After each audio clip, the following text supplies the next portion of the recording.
여러분들 벌써 12월의 첫날이 아니라 첫 주예요. 맞죠? 어떻게 12월이 그렇게 갔는지 모르겠습니다. 이제 2020년이 3주밖에 그렇게 남지 않았습니다. 새로운 2021년이 우리들을 맞을 것인데 여러분들 올 한 해 너무나도 수고 많으셨습니다. 너무나도 애쓰시고 너무나도 수고 많으셨습니다. 말씀을 준비하면서 이런 소망감들이 좀 생겼어요.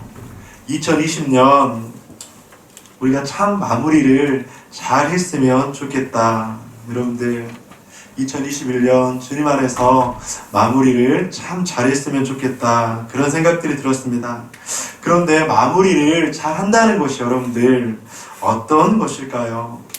하늘을 돌아보며 힘들고 지치고 고난과 고통의 시간들, 특히 코로나19라는 그런 어려움이 우리를 무기력하게 만들었지만 그럼에도 불구하고 여기까지 버텼고 믿음을 지켰고 그래서 2021년 소망의 마음을 갖는 것, 여러분들 우리 모든 더보듬 여기 예배에 모인 모든 성도님들이 그런 저와 여러분들이 되시기를 주님의 이름으로 간절히 축복합니다. 아멘. 우리 옆에 계신 분들 한번 좀 인사합시다. 올 한 해 참 수고 많으셨습니다. 마음을 담아서 한번 인사할까요? 여러분 진짜로 너무 수고 많으셨어요. 지금까지 이런 한 해의 수고는 우리 기독교 역사상 아마 처음일 거라고 저는 생각합니다.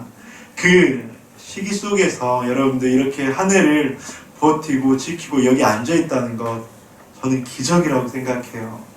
여러분들 그 기적과 같은 그런 놀라운 수고를 하신 여러분들을 다시 한번 주님으로 축복합니다. 또 지난 한 해 돌아보면서 하나님께 주셨던 감사의 제목들을 한번 찾아본다면 얼마나 좋을까. 감사의 제목을 찾는다는 거 쉽지 않겠죠. 나의 상황이 이런데, 그런데 여러분들 분명하게 있을 줄 믿습니다. 한번 찾아보세요. 남은 12월 올 한 해 동안 주셨던 은혜들 한번 곰곰이 한번 찾아보세요. 분명하게 있을 거예요. 분명하게 하나님께서 주셨을 거예요. 그래서 하나님의 그 신실하심이 2020년을 마무리하면서 좀 기억되어지고 하나님의 그 놀라움이 다시 한번 회복되어지는 그런 저와 여러분들 되시기를 주님의 이름으로 간절히 축복합니다. 오늘 말씀의 제목은 우리에게 믿음을 더하소서라는 제목입니다. 여러분 제목을 듣고 어떤 마음이 드십니까? 실은 우리에게 믿음을 더하소서라는 제목은 여러분들 우리가 기도할 때 있잖아요. 참 많이 하는 내용입니다. 여러분들 기도할 때 어떤 기도를 하고 계세요? 주님 우리들에게 믿음을 더하여 주옵소서 그런 기도 하시나요? 하지 않나요? 하죠. 주님 우리들에게 믿음을 주옵소서. 근데 말씀을 준비하면서 그런 생각이 들었습니다. 믿음은 눈에 보이는 것입니까? 보이지 않는 것입니까? 여러분들 보이지 않죠. 여러분 믿음은 보이지 않는 것인데 그렇다면 그 믿음은 우리의 손에 잡히는 양적인 것일까요? 양적인 것이 아닐까요? 양적인 것이 아니죠. 그런데 믿음을 주옵소서 그렇게 기도할 때 여러분들 그렇다면 주님 우리들에게 믿음 1kg만 주옵소서.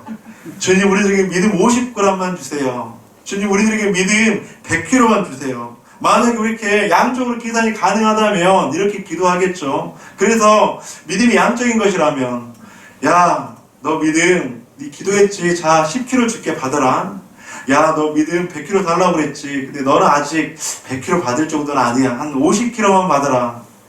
여러분들 우리가 믿음을 주옵소서 이렇게 기도를 하면 하나님께서 이렇게 우리들에게 믿음을 주십니까? 한번 생각해 보세요. 이렇게 믿음을 줄 수 있고 받을 수 있는 것이 과연 믿음일까요? 그런데 오늘 본문의 사도들인 예수님께 그렇게 물어보고 간구를 하고 있습니다. 5절 사도들이 주께 여짜오되 우리에게 믿음을 더하소서 하니 믿음은 양적 개념이 아닙니다. 물적 개념도 아닙니다. 믿음은 현상학적 눈에 보이는 것도 아닙니다. 그래서 이 믿음에 대해서 히브리서 기자는 무엇이라고 말씀하고 있습니까? 믿음은 바라는 것들의 실상이요 보이지 않는 것들의 증거니 믿음은 눈에 보여지는 것이 아니라고 말씀을 하고 있죠. 그래서 눈에 보여지지 않지만 믿음의 삶이 얼마나 복된가, 그렇게 히브리서 기자는 11장 6절에서 말씀하고 있습니다. 함께 읽어보도록 하겠습니다. 시작. 믿음이 없이는 하나님을 기쁘시게 하지 못하나니 하나님께 나아가는 자는 반드시 그가 계신 것과 또한 그가 자기를 찾는 자들에게 상 주시는 이심을 여겨야 하지니라. 눈에 보여지지 않지만 그 믿음이 있을 때 누구를 기쁘시게 할 수 있다고요? 하나님을 기쁘시게 할 수 있대요. 눈에 보여지지 않는 그 믿음을 구하는 자에게 하나님께서 무엇을 주신다고요? 상 주시는 이심을 믿는다고 하는 거예요. 그런 본문에서 사도들은 그렇게 양적, 물적, 그리고 현상학적 개념으로 예수님께 우리들에게 믿음을 더하소서 그렇게 이야기를 하고 있는 거예요. 예수님께서는 이에 대해서 무엇이라고 답을 하고 있습니까? 믿음을 주세요 그렇게 이야기를 하고 있는데 예수님께서 이렇게 답을 하시는 거예요. 주께서 이르시되 너희에게 겨자씨 하나를 만한 믿음이 있었더라면 이 뽕나무더러 뿌리가 뽑혀 바다에 심기어라 하였을 것이요 그것이 너희에게 순종하였으리라. 여러분들, 예수님은 그냥 쉽게 이야기하면 되지 않을까? 얘들아, 믿음은 눈에 보여지는 게 아니야. 믿음은 손으로 잡을 수 있는 양적 개념이 아니야. 믿음은 눈에 보여지는 현상학적 개념이 아니야. 이렇게 이야기하면 쉬웠을 거예요. 아, 믿음은 그런 것이 아니군요. 근데 예수님께서 그 믿음에 대해서 이렇게 이야기하는 거예요. 믿음인 겨자한 믿음이다. 예수님께서 왜 이 겨자씨의 비유를 가지고 그렇게 이야기를 하셨을까? 여러분들, 겨자씨의 믿음, 왜 예수님께서 겨자씨의 믿음으로 믿음을 설명하시고 비유하셨을까요? 여러분, 주보를 한번 보시겠어요? 주보 여러분들 하늘에 씨앗이 붙어있죠. 작년에 제가 한번 붙였던 것 같은데 씨앗 보시고 계세요? 그게 바로 이스라엘에서 가져온 겨자씨, 진짜 겨자씨예요. 그게 겨자씨예요. 이것이 이스라엘 팔레스타인 지역에서 직접 심으면 그렇게 오늘 본문 가운데서 성경에서 이야기하는 그 겨자씨인데, 여러분들 겨자씨 작습니까? 큽니까? 작죠. 참 작습니다. 그런데 그 겨자씨가 씨앗 중에서 가장 작은 씨앗을 비유할 때 이 겨자씨의 비유를 이야기합니다. 그런데 겨자씨가 이렇게 작은데 이 겨자씨가 나중에 자라서 겨자꽃이 돼요. 저렇게 커져요. 겨자씨가 저렇게 커지고 사람이 있죠. 그래서 작게는 2m, 크게는 3m까지 그 작은 씨앗이 그렇게 자란다고 하는 것입니다. 여러분들, 예수님께서 왜 양적 개념으로 믿음을 생각했던 무리들에게 겨자씨의 비유를 통해서 믿음을 설명하려고 했을까요? 겨자씨의 특징을 보면 우리는 예수님의 의도를 추측할 수 있습니다. 겨자씨는 가장 작은 씨앗 중에 하나입니다. 그런 겨자씨가 땅에 떨어져 썩어져 죽었을 때 3m에 가까운 아름다운 겨자꽃을 맺을 수 있는 것처럼 믿음은 많고 적은, 크고 작은 양적 개념이 아니라 생명의 개념인 것을 말씀하시고 싶었기 때문입니다. 믿음을 더하여 주옵소서 라고 기도하는 것이 아니라 나에게 생명의 믿음을 허락하여 주세요. 하나님, 열매를 맺을 수 있는 생명의 믿음을 주옵소서. 바로 이것이 바로 제자들이 예수님께서 구해야 했던 바른 기도라고 하는 것이죠.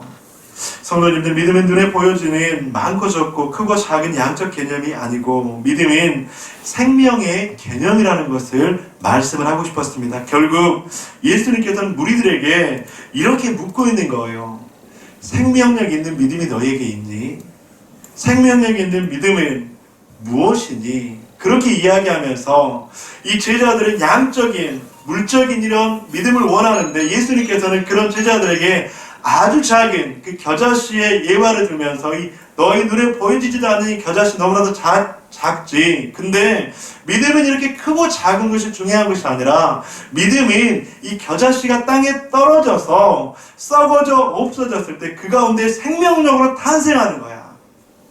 바로 이 믿음에 대해서 제자들에게 이야기를 하고 있다고 하는 것이죠. 사랑하는 더버들 모든 가족들, 오늘 예배에 참석하신 성도님들, 우리 모두가 생명력 있는 믿음을 있기를, 특별히 2021년에는 그런 생명력 있는 믿음이 우리 가운데 있기를 간절히 축복합니다. 생명력 있는 믿음이 있다면 한 영혼을 살리게 될 거예요. 생명력 있는 믿음이 있다면 한 영혼이 회복되어지고, 오늘 본문에서 뽕나무의 뿌리가 뽑혀 바다에 심겨라 하면 그것이 순종하는 것처럼, 즉 도저히 불가능해 보이고 할 수 없어 보이고 어려워 보인다 할지라도 생명력 있는 그 믿음이 있다면 가능하다고 하는 거예요. 생명력이 있는 그 믿음이 있다면 그런 기적과도 같은 역사가 일어난다고 하는 거예요. 여러분들, 우리의 삶을 한번 돌아보세요. 우리의 삶 속에서 우리가 많은 간구들을 해요. 근데 과연 그것들이 왜 이루어지지 않을까? 여러분들, 때로는 가족을 위해서, 남편을 위해서, 아내를 위해서 그렇게 우리는 평생 동안 기도하기도 했고, 그리고 우리는 너무나도 많은 눈물로서 무릎으로 하나님 앞에 나아갈 때가 있었죠. 근데 왜 그것들이 그렇게 응답되지 않을까? 왜 이렇게 하나님께서 더디 나에게 말씀하실까?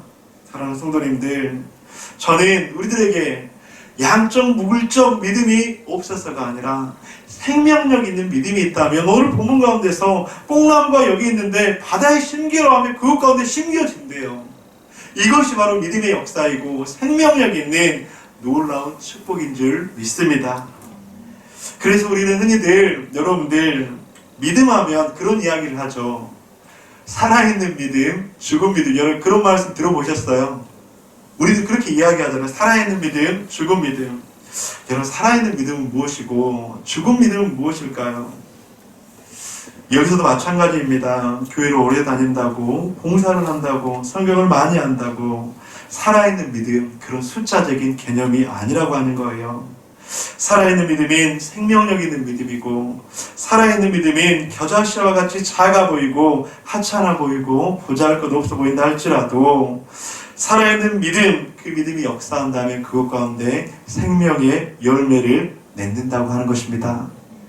저는 더보듭교회 이 예배에 참석한 모든 성도님들이 우리가 이왕 영생을 얻어서 신앙생활을 하는데 생명력 있는 믿음을 가지고 여러분들 열매를 맺는다면 얼마나 기쁘겠어요, 여러분들. 그렇지 않겠습니까? 믿음이 있다고 하는데 생명력 있는 믿음이 아니라 그냥 죽은 것 같은 사대 교회가 같은 그런 믿음이라면 얼마나 고통스럽겠어요. 여러분들 이 주일날 우리가 하나님 앞에 예배하는 게 얼마나 힘들겠어요. 그런데 생명력 있는 믿음이 있으면 우리들의 믿음은 흥이 날 거예요. 생명력 믿음이 있으면 우리 가운데 기쁨이 있을 거예요. 생명력 있는 믿음이 있으면 우리 가운데 즐거움과 행복함이 있을 거예요. 그런 생명력 있는 믿음을 경험하시고 그런 믿음으로 살아가기를 주님 여러분 간절히 축복합니다.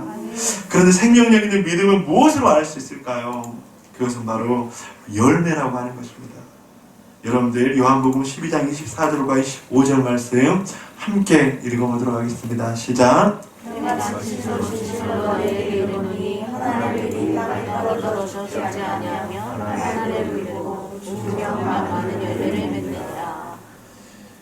죽었는데 끝이 아니래요, 여러분들. 참 재밌죠? 이게 바로 기독교 신앙의 원리예요. 죽었는데 끝이 아니고 그 가운데 생명이 도달한대요. 생명력이 있다면 작고 보잘것이 없고 연약하다 할지라도 열매를 맺는다고 하는 것입니다. 열매를 맺으려고 내가 무엇을 하는 것이 아니라 생명력이 있으면 자연스럽게 열매가 맺혀진대요. 그 생명력이 바로 주님과의 친밀함, 주님과의 관계, 바로 주님께 붙어있는 것인 줄 믿습니다. 여러분들, 우리가 열매 먼저 많이 맺으려고 하면 스트레스가 될 거예요. 내가 무엇인가 열매를 맺혀야지, 내가 신앙생활 하는데 교회를 다니는데 열매가 있어야지, 얼마나 스트레스가 되겠어요. 근데 열매를 먼저 맺으려고 하는 게 아니라 주님께 붙어있기만 하면 열매는 자연스럽게 맺혀진다고 하는 것입니다. 사랑하는 성도님들, 이런 열매를 맺고 싶지 않으십니까? 여러분 맺고 싶지 않으세요? 그렇다면 어떻게 생명력 있는 이 믿음의 열매를 맺을 수 있을까? 그것은 하늘의 씨앗이 땅에 떨어져 죽을 때 열매를 맺을 수 있다고 하는 것입니다. 24절, 내가 진실로 너에게 이르노니 하늘의 밀이 땅에 떨어져 죽지 아니하면 하늘 그대로 있고 죽으면 많은 열매를 맺느니라. 더불어 모든 가족 여러분, 우리 사랑하는 성도님들, 이것이 바로 생명력 있는 믿음의 비결인 줄 믿습니다. 우리들에게 그렇게 기도해요. 주님, 우리들에게 믿음을 더하여 주세요. 주님, 나의 믿음이 너무나도 작아요. 나의 믿음이 너무나도 보잘것없어요. 나의 믿음이 때로는 너무나도 부끄러워요. 믿음을 더하여 주세요. 틀린 기도는 아니에요, 여러분들. 그런데 더 정확한 기도는 하나님, 우리들에게 생명력 있는 믿음을 주옵소서. 그 생명력 있는 믿음을 가지고 살아가려고 할 때 그 놀라운 열매는 자연스럽게 맺혀지는 것이고, 그런데 그 열매를 맺기 위해서는 하나님 미리 땅에 떨어져 죽는 것처럼 우리가 이 땅 가운데 살아갈 때 썩어져가는 하나의 씨앗이 되어야 된다고 하는 것이죠. 우리는 겨자씨와 같은 생명력 있는 믿음이 있습니까? 겨자씨와 같은 땅에 썩어지는 생명력 있는 믿음이 있습니까?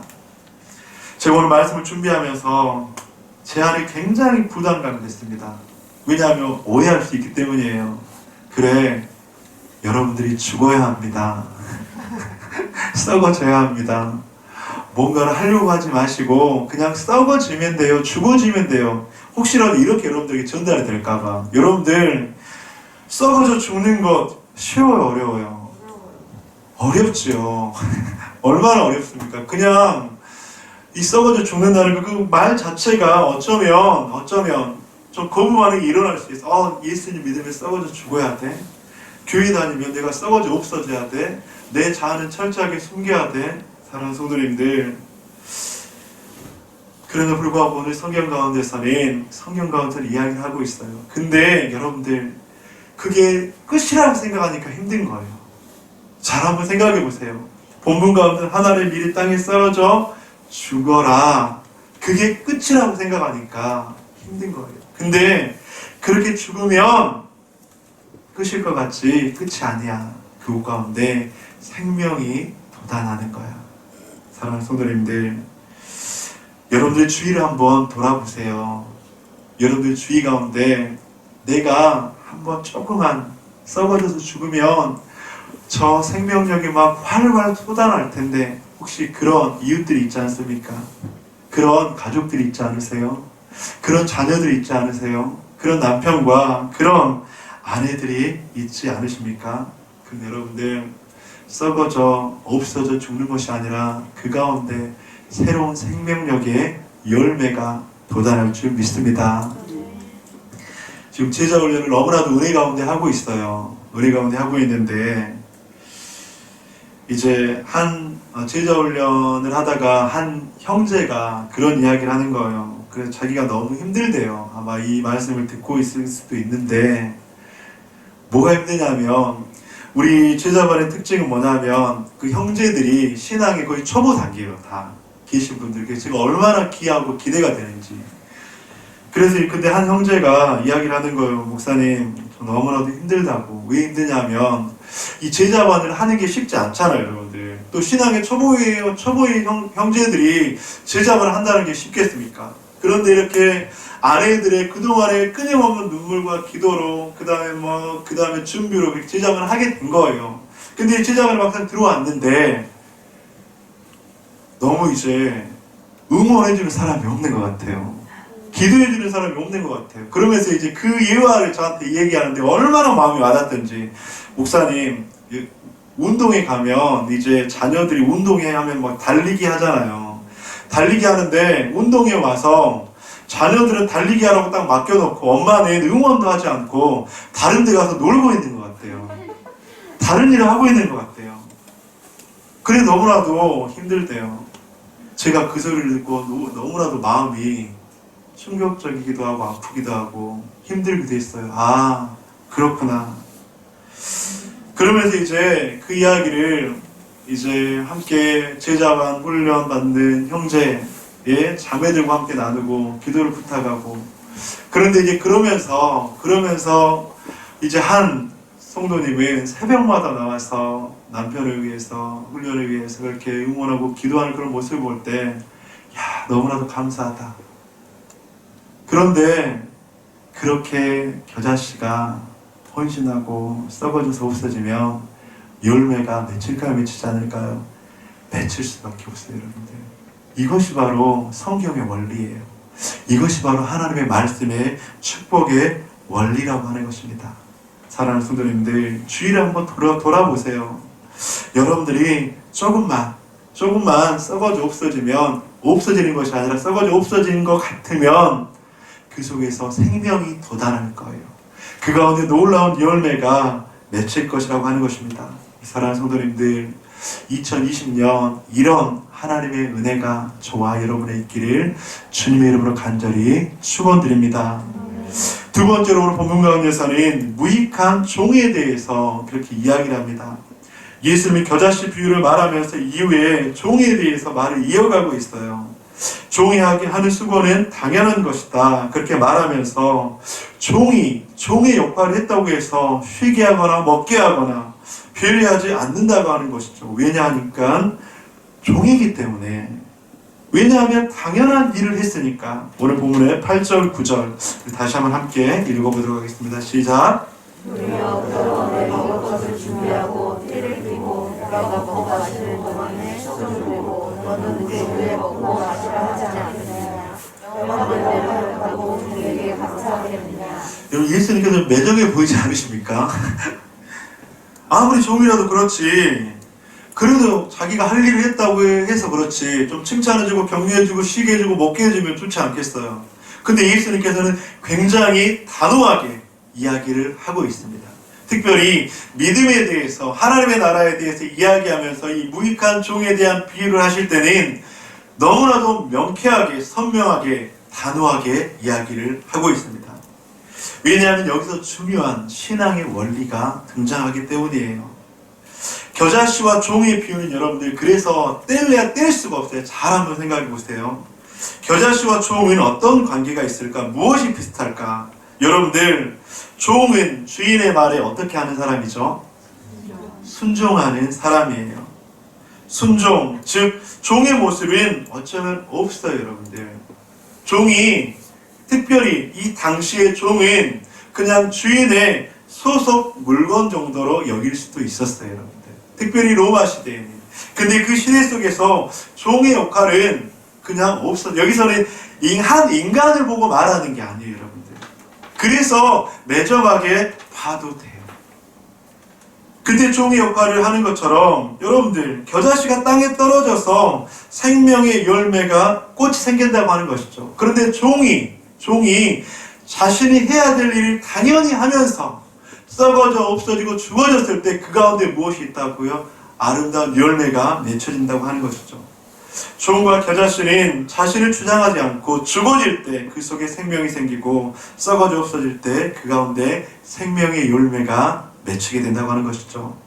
계속해서 예수님은 무엇이라고 말씀합니까? 10절, 이와 같이 너희도 명령받은 것을 다 행한 후에 이르기를 우리는 무익한 종이라 우리가 하여야 할 일을 한 것뿐이니라 할지니라. 우리가 하여야 할 일을 한 것뿐이니라.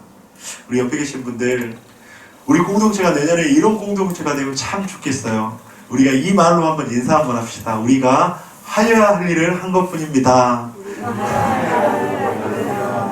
여러분들, 이게 바로 축복의 공동체예요. 이게 바로 종의 자세라고 하는 것이죠. 겨자씨가 땅에 떨어져 당연히 썩어져 없어지는 것처럼 무익한 종인 칭찬이 없어도 격려가 없어도 당연히 자신의 해야 할 일을 합니다.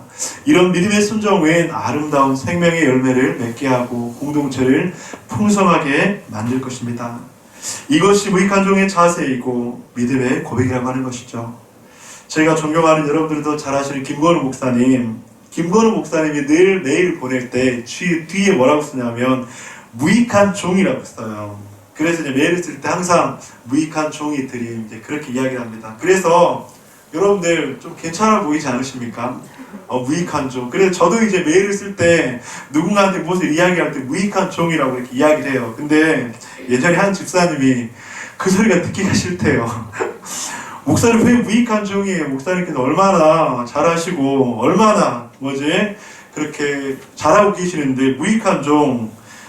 그래서 제가 한동안 또 안 썼어요. 그래서 말씀을 준비하면서 다시 한번 무익한 종이 이렇게 좋은 거구나. 내가 유익한 종이 되면 안 되겠다. 내가 무익한 종이 돼야 되겠다. 종이 종의 역할을 하는 것이 당연한 것이고, 종이 주인이 시키는 대로 하는 것이 너무나도 당연한 것이고, 종은 자신의 주장을 하지 않잖아요. 자신 드러나지 않잖아요. 그런데 여기서 중요한 원리, 그 종은 누가 책임지세요? 하나님이 책임지세요, 여러분들. 내가 유익한 종이 되면 내 인생은 내가 책임져야 돼요. 그런데 내가 무익한 종이 되잖아요. 그러면 그 무익한 종은 주인이 책임지는 줄 믿습니다. 사랑하는 성도님들, 올 한 해 코로나19로 참 많이 힘든 시간들을 보내고 있습니다. 그런데 내년에도 쉽지 않을 것 같아요. 근데 우리가 유익한 종이 아니라 무익한 종의 모습으로 그 믿음으로 나아갈 때 주님께서 우리를 책임져 주실 줄 믿습니다.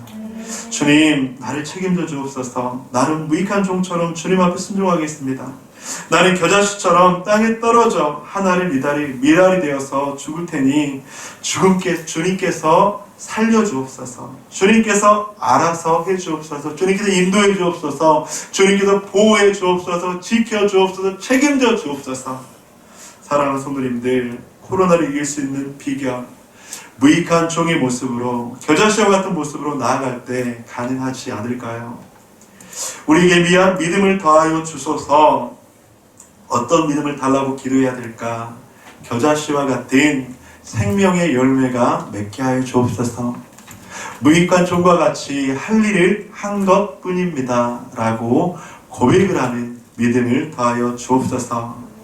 말씀을 마무리하도록 하겠습니다. 겨자씨는 가장 작은 씨앗 중에 하나입니다. 그럼 겨자씨가 땅에 떨어져 썩어져 죽었을 때 3m에 가까운 아름다운 겨자꽃을 맺을 수 있는 것처럼, 믿음은 많고 적은, 크고 작은 양적인 개념이 아니라 생명의 개념인 것을 말씀하고 있습니다.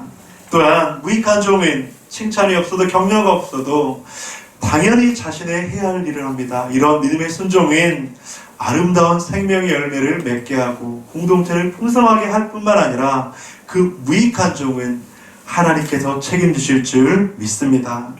생명력있는 믿음은 겨자씨와 같이, 무익한 종과 같이 땅에 떨어져 썩어져 죽을 때 맺을 수 있습니다. 할 일을 한 것뿐입니다 라는 고백을 통해서 일어나게 되는 것이죠. 살아있는 믿음, 생명력 있는 믿음, 생명력 있는 믿음을 통해서 아름다운 꽃과 열매를 맺을 수 있고, 생명력 있는 믿음을 통해서 하나님을 기쁘시게 하는 저와 여러분이 되시기를 주님의 이름으로 간절히 축복합니다. 2021년 여러분들 기대가 되지 않습니까? 더욱더 소망이 되지 않습니까?